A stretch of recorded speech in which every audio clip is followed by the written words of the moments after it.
Tai ką, taip tylėsim ar prisipažinsim?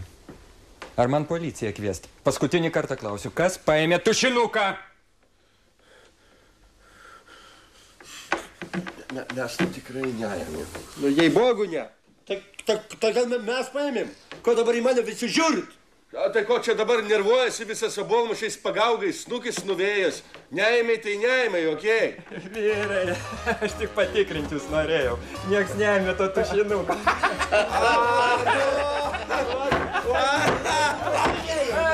O tai šposininkas mūsų direktorius. Tikras komedijos teatras.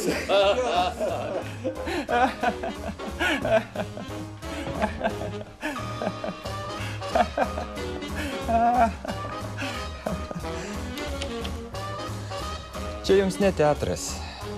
Čia valstybinė įmonė Darbo birža. Ir noriu jums iškart pasakyti. Iš karto jums noriu pasakyti, kad darbo beveik nėra. Aš pasakiau dabar beveik viską. Bet už tai yra gerų žinių. Pašalpas mokės. Gal monotarija, ne? Ne. Bet už tai kiekvienas čia ir dabar galite užsiprenumeruoti mėnesinį laikraštį Lietuvos bedarbis. Naujausi skelbimai, apžvalgos, horoskopai, patarimai, receptai. Eina sau, tai bent laikraštys. Nu, net pasigailėjau, kad šaibų nepasiėmiau prenumeratai. Tai jūs laikraščio prenumeratos nenorit? Tai ko jūs norit? Norėtume darbo, jeigu yra. Darbo visada yra. Taip, reikia 2 žmonių į pirmąjį Ignalinos atominės elektrinės reaktorių išvežti pirmąjį atominės elektrinės reaktorių į atliekų duobę. Kas imsis? Ach, jūs pravoslaviškiai tinginiai, tinginių paltis išgamos. Parazitai Lietuvos. Atsiprašau, aš daugiau taip niekada nedarysiu. Draugas direktorius, mes išvešim.